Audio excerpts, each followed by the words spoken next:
পরম্পরা যারা আছেন আমাদের বড় গর্ব হয় ভক্তি সিদ্ধান্ত সরস্বতীকে আমাদের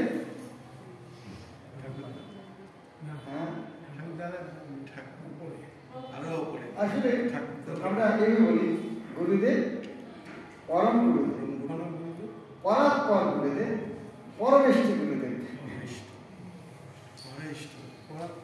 পরমেষ্ঠী সবচেয়ে ভালো হচ্ছে সবাই হচ্ছে পূর্বতন আচার্য সবাই শিক্ষা গুরু পূর্বতন আচার্য কি সবাই আমাদের অজ্ঞানিত নিরন্তর বলছি আমরা তার মধ্যে কাকে প্রণাম করছি সমস্ত গুরু দীক্ষা গুরু শিক্ষা শিক্ষাগুলো আমাদের অনেক কিন্তু বিশেষ করে শিক্ষাগুলো অনেক কিন্তু সবাই একই রকম মার কাছে বাবা মার কাছে শিখেছেন স্কুলে শিক্ষকের কাছে শিখেছেন পড়শির কাছে একটু শিখেছেন সবার অবদান একই রকম না সেজন্য গুরু পরম্পরা যারা আছে তাদের মহিমা বিশেষ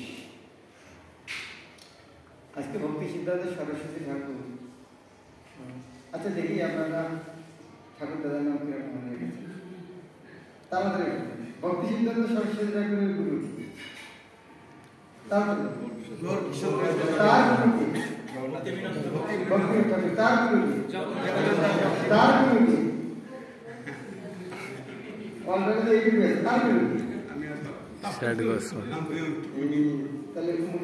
ভগবদ্গীতায় আছে মনে রাখবেন তার গুরু বলদেব বিদ্যাভূষণ তার গুরুকে বিশ্বনাথ চক্রবর্তী তার গুরুকে নরোত্তম দাস চক্রবর্তী তার গুরুকে কৃষ্ণদাস কবিরাজ তার গুরুকে সাধকৃষ্ণ তার গুরুকে চৈতন্য এভাবে কৃষ্ণ পর্যন্ত মুখস্থ করার চেষ্টা করেন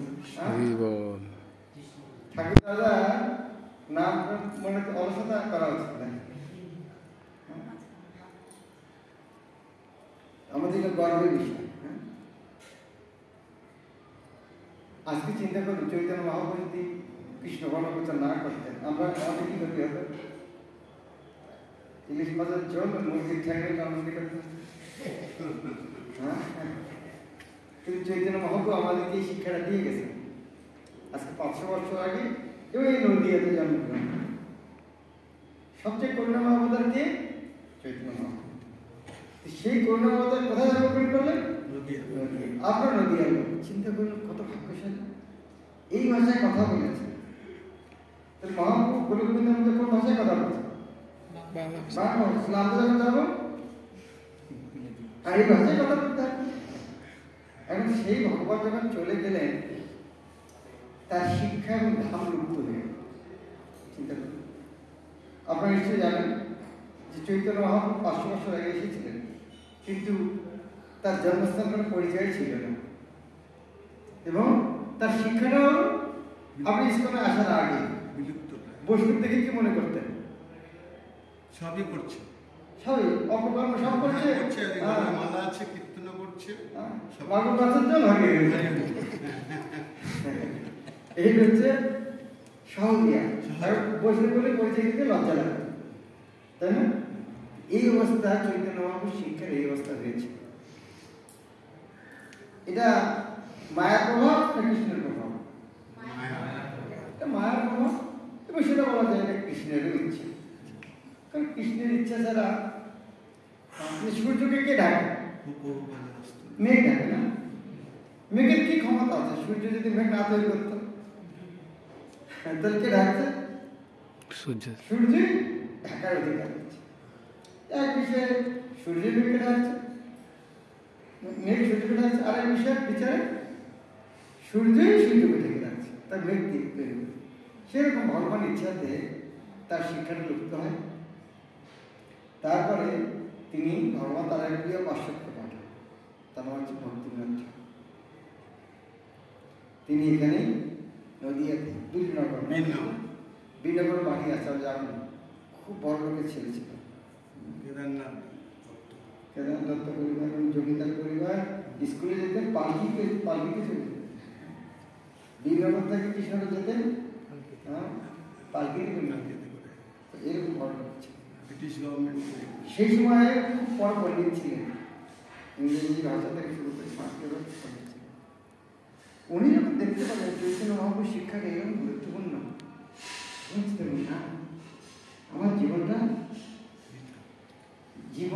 এই জিনিসটার জন্যই করা হচ্ছে। চৈতন্যবাবু এই শিক্ষা লিপ্ত হয়ে গেছে, তখন এই শিক্ষাটা কিন্তু পেয়েছে না, বুঝছে একটা বড় লোক হওয়ার ক্ষমতাও ছিল, ডিস্ট্রিক্ট ম্যাজিস্ট্রেট, ডেপুটি ম্যাজিস্ট্রেট, একটা ডিস্ট্রিক্টের হেড। সেরকম তুমি যখন জগন্নাথপুরীতে ছিলেন, এদিকেও ছিলেন, তখন উনি চৈতন্য সন্ধান করতে লাগলেন যে চৈতন্য মহাপ্রভু এরকম একটা জিনিস দিয়ে গেছেন, তো শিক্ষাটা কোথায়? আপনি মুড়ি নিয়ে এসছেন, নিয়েছিলেন? আপনার মুড়ি কথা মনে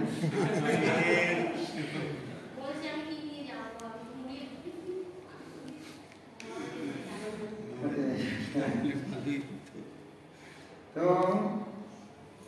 চৈতন্য ভাবলেন, বর্তমানে ভাবলেন তাহলে মহাপ্রভু শিক্ষাটা গ্রন্থ কোথায় পাবেন? তিনি পশ্চিমবাংলায় খুঁজলেন, বাংলাদেশে খুঁজলেন, তার বর্তমান সব যোগাযোগ কোথাও খুঁজে পেলেন। শেষে উড়িষ্যাতে তিনি এটা পেলেন, হাতে লেখা চৈতন্য, হস্তলিখিত পান। 150 বছর আগে, 150 বছর আগে চৈতন্য ছিল না। তারপরে তিনি শিক্ষার গুরুত্ব করলেন। আমার তো জীবনটা চলে গেল, এখন এই বাড়িটি প্রচার করবো কখন? তিনি হাজার হাজার নাম একটা সৃষ্টি করেন। একটা মন্দির বানানোর মুশকিল, উনি চাকরিতে রিজাইন দিলেন। অত বড় ব্যক্তি বললেন না কেন? ওনার মতো লোকে ছাড়তে যাচ্ছে না, একটা ডিস্ট্রিক্টের হেড বলছেন আমার সময় নেই, আমার এই কাজ করতে হবে। তখন বললেন ঠিক আছে, তুমি এক কাজ করো, তোমাকে তোমার কাজ করার দরকার নেই, বেতন নেবে, রিটায়ারমেন্ট দেবে।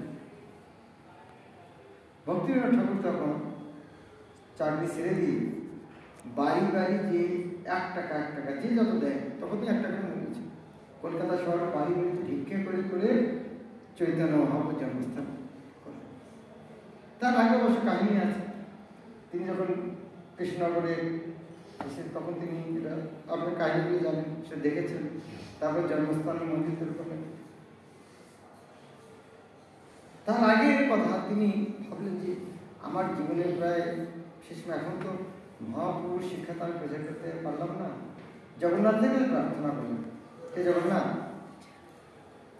আপনি আপনাকে শুদ্ধ ভক্ত আমার সন্তান রূপে দেন, যে এই কাজটা করতে পারে।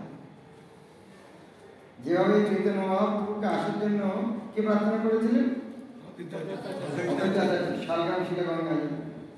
সেভাবে জগন্নাথের কাছে কি প্রার্থনা করলেন? ভক্তিবিনোদ ঠাকুর। প্রভুপাদের গানে লিখেছে, অদ্বৈত প্রভু যেমন গৌর এনেছিল, ভক্তি বিনোদে প্রভু তথা নেবে, তাহার আগ্রহে প্রভু এসেছিলে তুমি, বুঝালে সকলে তুমি ভারত ভূমি। ভারত ভূমিতে মনুষ্য জন্ম হইল যা, জন্ম সার্থক করি করো পরে। অর্থাৎ অর্থ কি? নিজের জন্মটা প্রথম সার্থক করতে হবে। সার্থক মানে কি? তুমি বলো, পড়াশোনা করো। সার্থক মানে কি? আমি সব অর্থপূর্ণ, সব অর্থপূর্ণ মানে কি? যার একটা উদ্দেশ্য আছে, হ্যাঁ, যার একটা উদ্দেশ্য আছে। তো উদ্দেশ্য কি? জীবন সার্থক করে করো অন্যের। আজকে এই দিনে 150 বছর আগে, আজকের দিনে কত? 150 বছর আগে, আজকে আমাদের বিকেলে 3:30 দিকে, আজকে 5টা বাজে, 4:30 বাজে, সেরকম 3:30 দিকে এইরকম সময় জন্মগ্রহণ করেছেন জগন্নাথপুরী। যখন জন্মগ্রহণ করেছেন ওনার গলায় আম্বিলিকাল কর্ডের বাংলা নাভিটা নারী ব্রাহ্মণের বইটার মতো ছিল। ছোটবেলা থাকে তার মধ্যে অনেক অলৌকিক তার ক্ষমতা দেখা যায়। তিনি অবৈধ পণ্ডিত ছিলেন। 7 বছর বয়সে তিনি সমস্ত ভগবদ্গীতা মুখস্থ করেছিলেন। ইংরেজি অন্যান্য ভাষা কথা পণ্ডিত ছিলেন। তার পিতা তাকে এইভাবে শিক্ষিত করেছিলেন। খুব শক্তিশালী প্রভুপাদ বলেছেন যে যে জীবনে আর যে জীবনে কোনো দিন তিনি বীর্যপাত করেন, তিনি সে নৈষ্ঠিক ব্রহ্মচারী। প্রভুপাদ বলছেন আমার সৌভাগ্য হয়েছিল, আমি আমার গুরুদেবকে এরকম ব্রহ্মচারী পেয়েছিলাম। উনি ছিলেন নৈষ্ঠিক ব্রহ্মচারী এবং তার হওয়ার কারণে উনি কোনো কিছুর সঙ্গে আপোষ করতেন। সেই সময় অপসম্প্রদায় ভরা ছিল, এখনো কম আছে নাকি? এখনো অনেক। তারা আবিষ্কার করেছিলেন 13টা অপসম্প্রদায় ছিল। আউল বাউল, কর্তা বাজা, ন্যাড়াতর, সাই, প্রতিবাদী, চূড়াধারী, গৌরাঙ্গনাগরী, স্মার্ত, জাতীয় সাই, দেবনাগরী, গৌরাঙ্গনাগরী। ভক্ত কি কৃষ্ণদত্ত বুঝতে গেলে যদি রাধাকৃষ্ণের মতো যদি ড্যান্স না করা হয় তাহলে ততটা বুঝবো কি। সেই জন্য গৌরাঙ্গ মহাপ্রভু না কর আর নিজের না করি যাই দিতে চাই। তো এর বিরুদ্ধে ভক্তি সিদ্ধান্ত সরস্বতী একাই আন্দোলন করেছে এবং তার জন্য তার অনেক জীবনের ঝুঁকি নিতে হচ্ছে। কারা একটা অভয় চলে দেখেছেন, দেখবেন ওখানে সুন্দর কাহিনী আছে। আপনারা শেষে ভক্তি সরস্বতী গুরু মহারাজ আমার সৌভাগ্য হয়েছিল সেই শুটিংয়ে অনেক সাহায্য করতে। হরিহর ক্ষেত্রে গিয়েছেন, হরিহর ক্ষেত্র ওখানে একটা জায়গা, ওখানে শুটিং হয়েছিল কীভাবে ভক্তি সিদ্ধান্ত সরস্বতী অ্যাটাক করেছিল মারার জন্য। এভাবে তবু তিনি কারোর সঙ্গে আপোষ করেন। একবার এই রাস্তা দিয়ে, এই রাস্তাটার নাম জানেন কি? আমাদের ইস্কনের মধ্যে বড় রাস্তাটার নাম ভক্তি সিদ্ধান্ত সরস্বতী রোড। ওই রাস্তা দিয়ে একজন যাচ্ছে, তো অপর পাশ থেকে মায়াবাড়ি এসছে, মায়াবাড়ি ভক্তি সিদ্ধান্ত সরস্বতী ঠাকুর তার সামনে যে গালে থাপ্পড় লাগিয়েছে। কাজ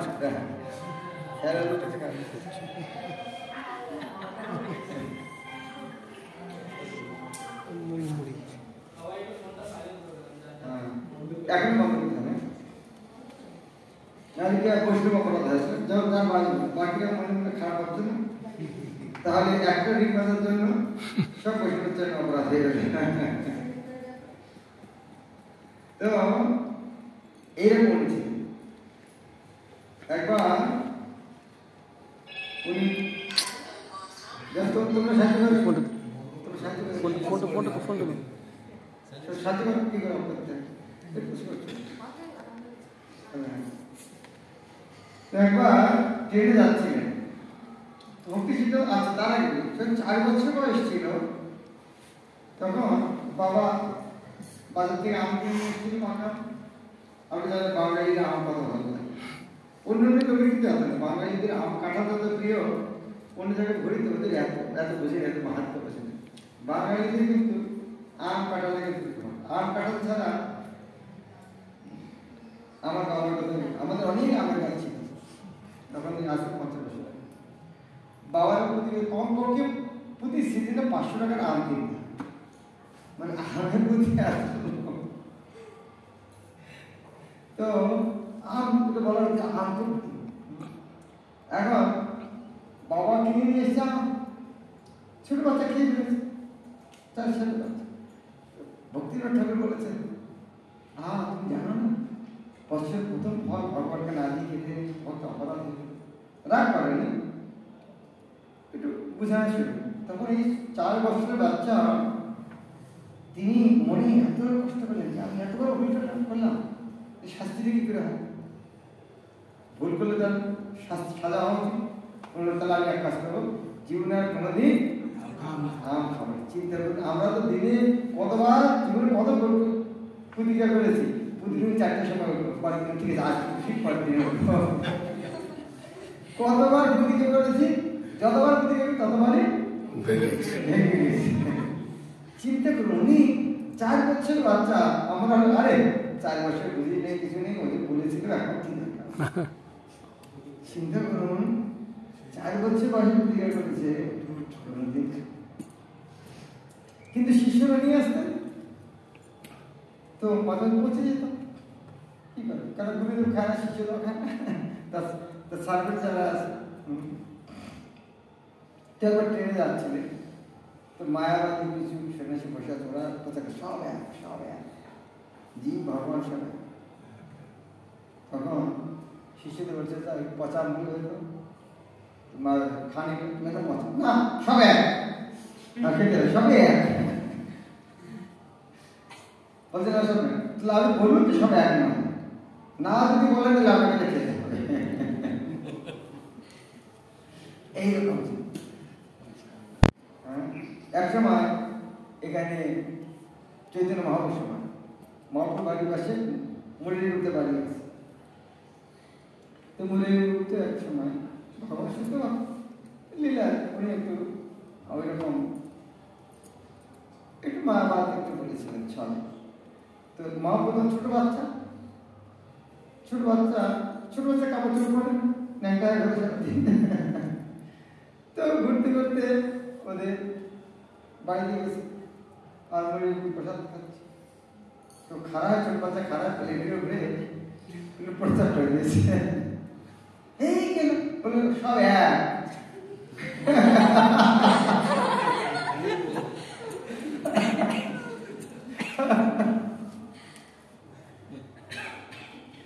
মহাপুরুষ এরকম মা সতী মাতা তাকে সন্দেশ খেতে দিয়েছে, সন্দেশ না খেয়ে সন্দেশ আর বাচ্চাদের সন্দেশ খেয়ে দিয়েছে। তো না খেয়ে মাটি খাচ্ছে, তুমি মাটি খাচ্ছ? তো মা বলছে সন্দেশে মাটি সন্দেশ মাটি থেকে তো ছোট বাচ্চা, তার বুদ্ধি কথা, সন্দেশে মাটি কি করে বলে মাটি থেকে তো সব দিয়েছে, ওটা ঘাস খেয়ে গায়ে দিয়েছে, তো দুধ থেকে সন্দেশ হয়েছে, তো সন্দেশে মাটি সন্দেশ। তো সতী মাতা ছিল কার মেয়েছিলেন? পণ্ডিতের মেয়ে, নীলাম্বর চক্রবর্তী। বলছে আমার তোমাকে এই বাচ্চা বেলায় মায়াবাদকে শেখাবে তোমার। সতী মাতা বলে মাটি থেকে তো পাত্র তৈরি, মাটির মধ্যে যে জল দিয়ে জল শুকে যায়, আবার মাটির পাত্র দিয়ে জল নিয়ে আসা যায়, তো সবাই এক হলো। তো হ্যাঁ মা, আমি আজ থেকে বুঝতে পারলাম, আর এটি তাহলে চিন্তা করে দেখুন, মহাপ্রভু ছোটবেলায় তার মার মুখ থেকে মা রক্ষণ করাচ্ছে। যাই হোক, যে বিষয়ে আপনার ভক্তি সিদ্ধান্ত সরাসরি কথা বলছেন, তিনি প্রতিজ্ঞা করেছিলেন এই কৃষ্ণভক্তি প্রচারের জন্য। তিনি ভারতবর্ষে 64টা মঠ বানিয়েছেন। আপনার চিন্তা করে গৃহস্থ লোক একটা বাড়ি বানাতে পারলেই মনে হয় জীবনের কত কিছু করলাম। আর সেখানে মঠ বানানো, 64 জায়গায় মঠ বানানো, একটা বাড়ি নয়, মঠ মানে কত বড় জিনিস বুঝতে তো পারছে। এরকম কোনো সাধারণ ব্যক্তিদের সম্ভব? আর একখানে নয়, বিভিন্ন জায়গায়, বাংলাদেশ থেকে ভারত, বাংলা, এরকম। এবং তার প্ল্যান ছিল সারা পৃথিবী, সেই জন্য তিনি তার শিষ্যদেরকে গুরু বানিয়ে পাঠান। তিনি 27 জনকে সন্ন্যাস দীক্ষা দিয়েছেন। তিনি তাদেরকে আদেশ দিয়েছিলেন অনেককে যে ইংরেজি ভাষা প্রচার করে। এবং প্রভুপাদ যখন গৃহস্থ ছিলেন তখনই তিনি আদেশ দিয়েছিলেন ইংরেজি ভাষা প্রচার। এবং আর যদি ওই আদেশটা না দিতেন, আজকে প্রভুপাদ যেতেন আমেরিকায়, গ্রন্থ লিখতেন। আপনার কারা কারা ছোট মালা করেন হাতে, কারা কারা 18 মালা করেন হাতে, কারা কারা 18 লাগে 18 কারা কারা মাঝে মধ্যে পড়ি প্রতিদিন কারা কারা প্রতিদিন হাতে 1 2 3 4 5, তাহলে 16 মালা করলে 18 মালা করা যায় না কেন? তার কারণ প্রভুপাদ বলেছেন 16 মালা করো, ওই জন্য কথার মধ্যে একটা শক্তি আছে। আজকে প্রভুপাদ যদি 14 মালা বলতো না, তাহলে 16 মালা করতে পারতেন না। 14 মালা করে তার মানে উনি যে বলেছেন 16 মালা করো, তার মধ্যে শক্তি আছে। আচার্যদের আদেশের মধ্যে শক্তি আছে। ভক্তি সিদ্ধান্ত সরস্বতী আদেশ করেছেন ইংরেজি ভাষার মধ্যে প্রচার করা, ওর মধ্যে শক্তি আছে। তা ওনার আদেশের জন্য প্রভুপাদ এটা করেছেন। তার জন্য আজকে আমরা সাধুর বেশি ঘুরছি। ঈশ্বর না হলে আমরা কিসের বেশি ঘুরতাম আজকে সাধুর বেশি ঘুরছি কার জন্য? আজকে ভক্তি সিদ্ধান্ত সরস্বতী ঠাকুর। তাহলে আবার পিছনে যাই, ভক্তিবিনোদ ঠাকুর তখন এই যে নাম হাটটা পাবেন, নাম হাট, কিসের হাট?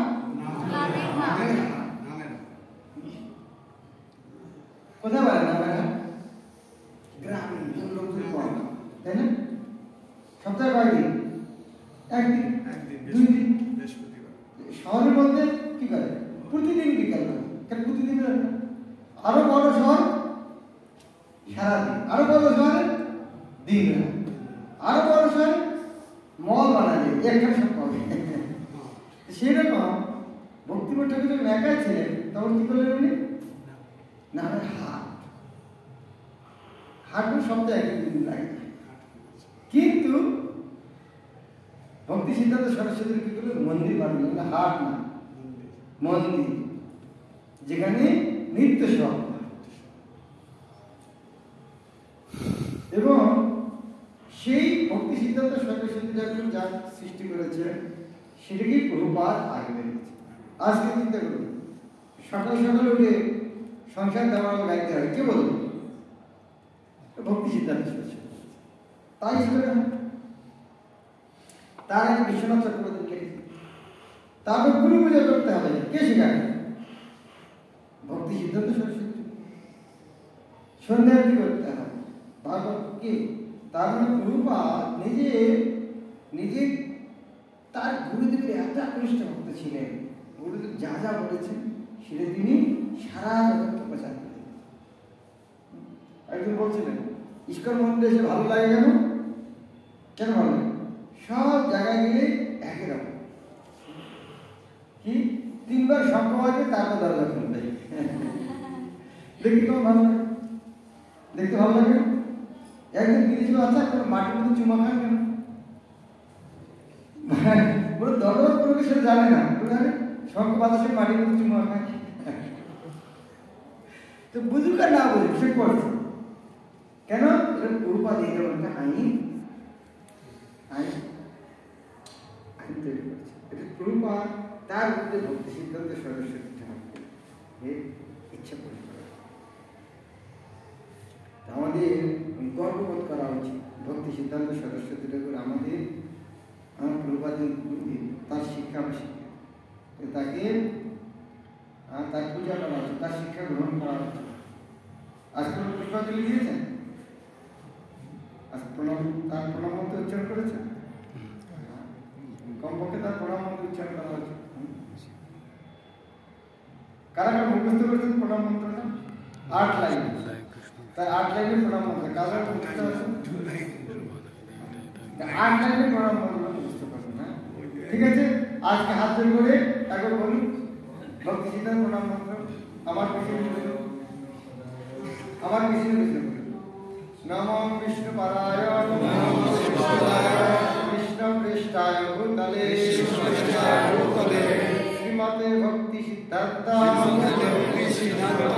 সরস্বতী নামিনে শিবানবী দেবী দ্বৈতায় কৃষ্ণ সম্বন্ধ বিজ্ঞান দায়িনে প্রভাবে নমঃ মাধুর্য উজ্জ্বল প্রেমাঢ্য শ্রী রূপানুগ ভক্তিদা শ্রী গৌর করুণা শক্তি বিগ্রহায় নমস্তুতে नमस्ते गौरवाणी श्रीमूर्तये दीनतारिणे रूपानुगविरुद्धा अपसिद्धान्तधान्तहारिणे भक्ति सिद्धांत सरस्वती ठाकुर एक कृष्ण भक्ति की विज्ञान বৈজ্ঞানিক কৃষ্ণ তত্ত্ব বিজ্ঞান দেয়। কৃষ্ণ ভক্তির কিসের ব্যাখ্যা করেছেন? বিজ্ঞান। বিজ্ঞান মানে কি? বিশেষ বিশেষ জ্ঞান মানে কি? প্রমাণ দিয়ে। প্রমাণ। প্রমাণ। বিজ্ঞান মানে কি? প্রমাণিত সত্য, তাকে বিজ্ঞান বলে। তো সেও কৃষ্ণ ভক্তি যে প্রমাণিত সত্য, ভগবান যে আছেন, আমরা তার দাস, আমরা তাকে ভক্তি করা উচিত, ভগবত ধাম গোলক বৃন্দাবন আছেন, ওখানে যাওয়া উচিত, এইটা তিনি বিজ্ঞানের মতো প্রমাণ করেন। কৃষ্ণ তত্ত্ব বিজ্ঞান এরকম তার শুনেছে। এবং রূপানুগমিত্ব অপসিদ্ধান্ত ধারণ, রূপের সময় শিক্ষার যে বিরোধী, যেটা অপসিদ্ধান্ত, তাকে তাকে তাকে তিনি পরাস্ত করেছেন। দিয়ে দিয়েছেন, পরাস্ত করেছেন। আজকে ভালো দিনে এসেছেন ভক্তি সিদ্ধান্ত সরস্বতী আগে তিনি অনেক চলে গেছেন। আমরা নিজেরা আপনার চিন্তা করুন, আপনারা যা ভক্তি শিখেছেন, প্রভুপাদ যদি বই না লিখতেন এগুলো জানতে পারতাম। সেরকম প্রভুপাদ তার আমাদের হয়তো আমরা ভক্তি সিদ্ধান্ত সরস্বতী গ্রন্থ পড়ি, কিন্তু ওনার গ্রন্থে যে সার সেটা প্রভুপাদ তার গ্রন্থে দিয়েছে। অতএব আমরা যা পাচ্ছি, যা শিখেছি, সব ভক্তি সিদ্ধান্ত সরস্বতী শিক্ষা। তিনি ভাগবত অনুবাদ করেছেন, ভগবদ্গীতা অনুবাদ করেছেন, চৈতন্য চরিত অনুবাদ করেছেন, চৈতন্য ভাগবত অনুবাদ করেছেন। উনি কি সংস্কৃতে করেছিলেন? না, উনি বাংলায় করেছেন। উনি বাংলায় করেছেন, তখন কিছু কিছু গ্রন্থ ইংলিশে করেছেন। তিনি বাংলায় একটা গ্রন্থ লিখেছেন, একটা গান লিখেছেন, বৈষ্ণবকে। শিশুমাত্র গুরু মহারাজটা ওটা ব্যাখ্যা করেছেন। বৈষ্ণবকে নামে একটা বই পাওয়া যায়, আমি দেখি। শিশুমাত্র গুরু মহারাজ ব্যাখ্যা করেছেন, মানে 19টা শ্লোক আছে। সেই শ্লোকটাতে শ্লোকগুলি ভক্তি সিদ্ধান্ত সরস্বতী। এটার নাম কি? বৈষ্ণবকে। আমরা কি হতে চাই? বৈষ্ণব। বৈষ্ণব হতে চাই। তাহলে বৈষ্ণব কে সেটা না জানলে কি করে হবে? তাই বইটা পড়ার কত দরকার।